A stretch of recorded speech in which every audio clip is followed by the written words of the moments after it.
Assalamualaikum warahmatullahi wabarakatuh. Kami kelompok 1 akan mempresentasikan mengenai laporan perhitungan biaya dan harga jual produk per unit berdasarkan metode pesanan dan proses. Berikut anggota kelompok yang beranggotakan 8 orang. Perkenalkan, nama saya Muhammad Gito Ramadan dengan NIM 5112012996. Di sini saya akan menjelaskan mengenai job order cost system. Job order cost system adalah sistem perhitungan biaya berdasarkan pesanan, di mana biaya produksi diakumulasikan untuk setiap pesanan yang terpisah, di mana ketika suatu pesanan telah diterima, maka perusahaan akan membuat produk sesuai dengan spesifikasi mesin pesanan. Pada metode ini, terdapat suatu lembaran biaya yang digunakan sebagai perincian mengenai suatu pesanan atau sering disebut dengan kartu biaya pesanan job cost sheet. Jumlah kartu biaya tersebut tergantung beberapa banyaknya pesanan yang diminta. Metode pesanan ini mengakumulasikan biaya bahan baku langsung, tenaga kerja langsung, dan overhead pabrik. Assalamualaikum warahmatullahi wabarakatuh. Saya Sani Kautsar Ibadur Rahman dengan NIM 5112012993. Di sini saya akan melanjutkan presentasi dari hasil kerja kelompok kami. Konsep dasar metode berdasarkan proses atau yang biasa disebut dengan proses costing adalah sistem perhitungan biaya berdasarkan proses, di mana biaya produksi diakumulasikan berdasarkan proses atau departemen dan tugas-tugas mereka menjadi jumlah yang besar dari produk yang hampir sama. Assalamualaikum warahmatullahi wabarakatuh. Perkenalkan, nama saya Pak Isyir dengan NIM 5111201291 akan memaparkan tentang harga jual produk per unit. Harga jual adalah harga yang dapat menutup semua biaya yang mencakup biaya produksi dan non-produksi, ditambah dengan laba yang wajar. Umumnya, biaya tidak menentukan harga jual produk atau jasa. Perusahaan yang berproduksi massa memproses produknya untuk memenuhi persediaan di gudang. Dengan demikian, biaya produksi dihitung untuk jangka waktu tertentu untuk menghasilkan informasi biaya lain serta informasi non-biaya. Harga jual di sini ditetapkan oleh penjual dan akan dibebankan terhadap konsumen atau pembeli. Akan tetapi, harga jual tidak dapat ditentukan dengan sembarangan oleh penjual, melainkan ada hitungan tertentu yang harus diperhatikan. Assalamualaikum warahmatullahi wabarakatuh. Perkenalkan, nama saya Siti Habibah dengan nomor NIM 5112012990. Selanjutnya, metode harga pokok pesanan menghitung harga pokok produksi persatuan dengan cara membagi total biaya yang dikeluarkan untuk pesanan tertentu dengan jumlah satuan produk yang dihasilkan dalam pesanan yang bersangkutan. Perhitungan ini dilakukan pada saat pesanan telah selesai diproduksi. Metode harga proses menghitung harga pokok produksi persatuan dengan cara membagi total biaya produksi yang dikeluarkan selama periode yang bersangkutan. Perhitungan ini dilakukan setiap periode akuntansi atau biasanya akhir bulan.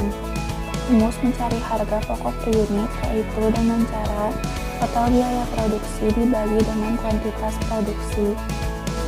Assalamualaikum warahmatullahi wabarakatuh. Saya Dina Ardianti dengan NIM 5111201295 akan menjelaskan mengenai rumus metode proses. Dalam perhitungan sistem proses costing, terdapat beberapa langkah. Pertama, menentukan biaya bahan baku, tenaga kerja, dan biaya overhead pabrik. Biaya bahan baku dapat ditambah tidak hanya ke departemen produksi yang pertama, melainkan juga dapat ditambah ke departemen yang kedua ataupun selanjutnya apabila dibutuhkan. Biaya tenaga kerja dihitung sesuai dengan departemen produksi dan bukan berdasarkan kerja individual.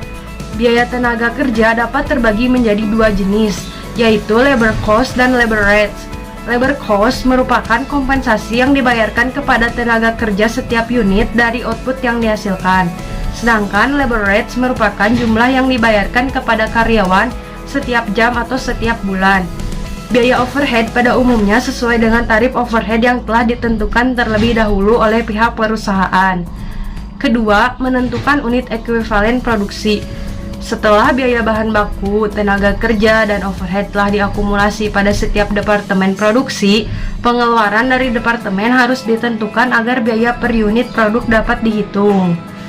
Nah, dalam harga pokok proses, unit ekuivalen dapat ditentukan dengan rumus.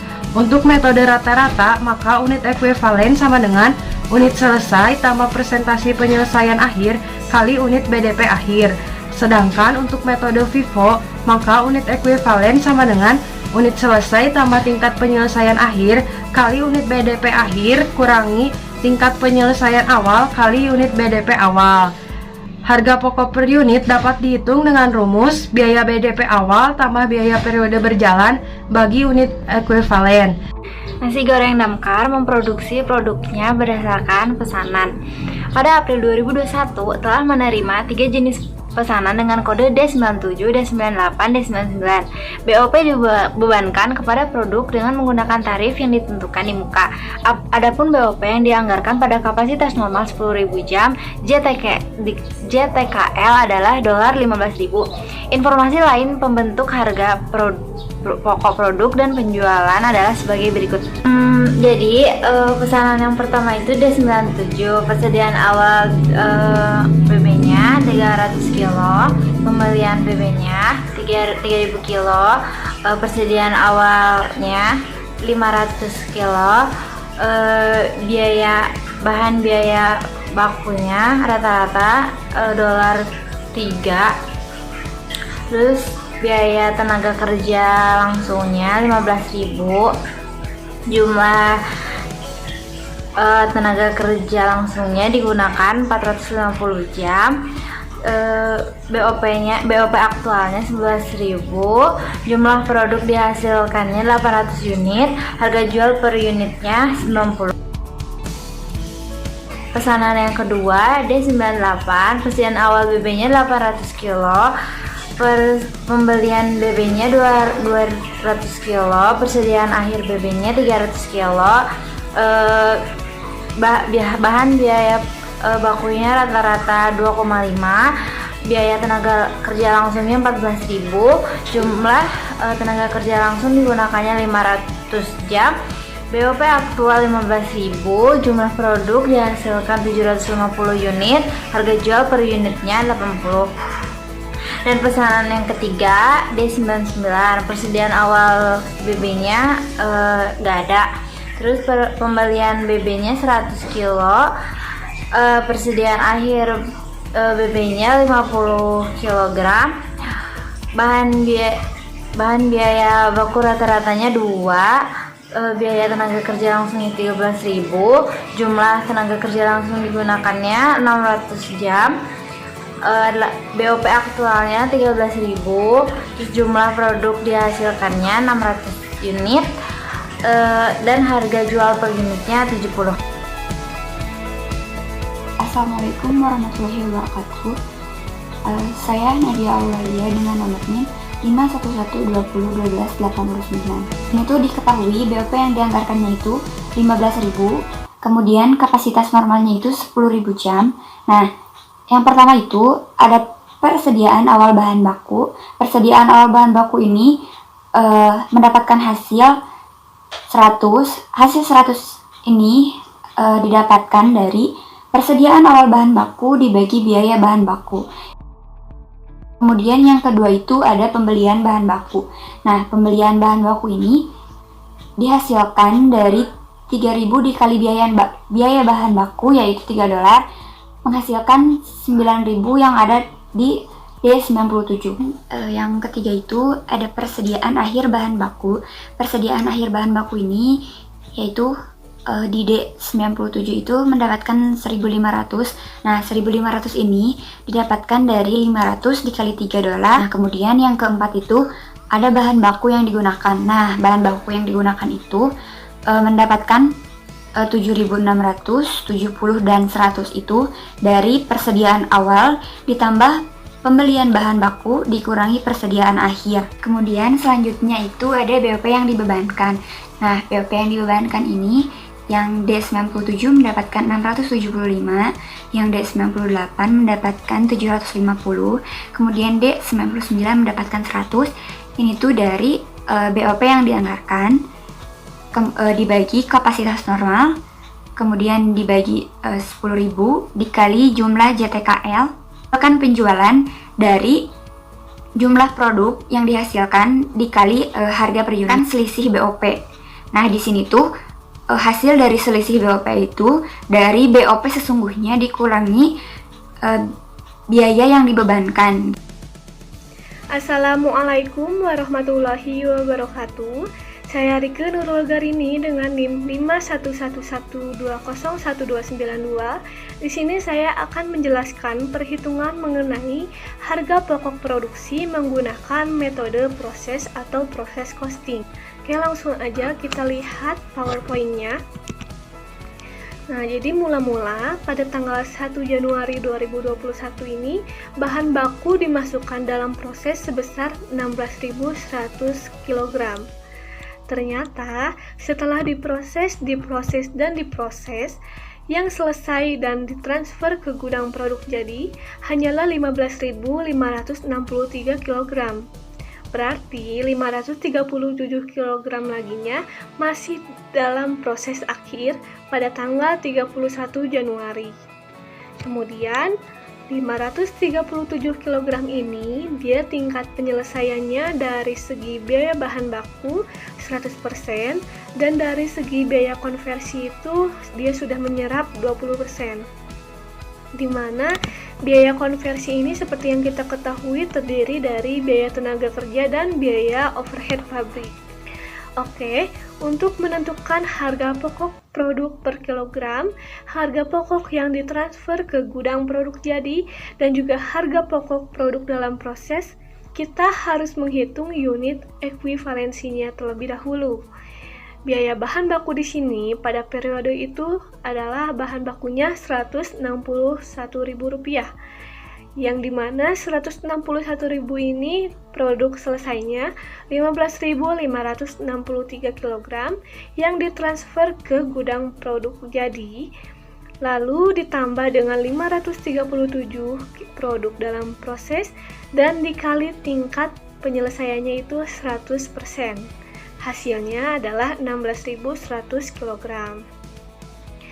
Sehingga jika kita hitung harga per kilogramnya adalah Rp10 per kilogram dari 161.000 dibagi dengan 16.100.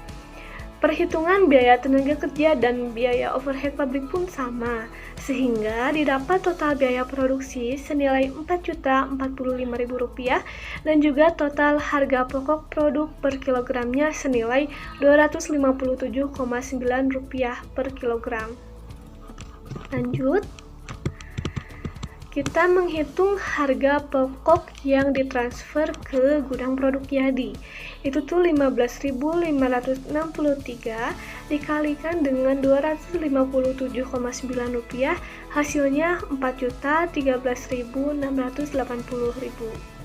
Oke, lanjut pada perhitungan harga pokok produk dalam proses. Tadi adalah 537 kg, masing-masing nanti akan dikali dengan tingkat penyelesaian yaitu 100% dikali harga per kilogramnya yaitu Rp10 per kilogram. Begitupun dengan biaya tenaga kerja dan biaya overhead pabrik. Dan jika dijumlahkan, harga pokok produk dalam proses itu senilai Rp31.320. Hal ini dapat dibuktikan oleh rumus total biaya sama dengan total harga pokok produk jadi ditambah dengan harga pokok produk dalam proses. Dan akhirnya itu hasilnya balance sebesar Rp4.045.000 dan berarti hasilnya sudah tepat. Oke, sekian dari kelompok 1. Mohon maaf apabila penjelasannya kurang lengkap atau kurang dapat dimengerti. Wabillahi taufik wal hidayah. Wassalamualaikum warahmatullahi wabarakatuh.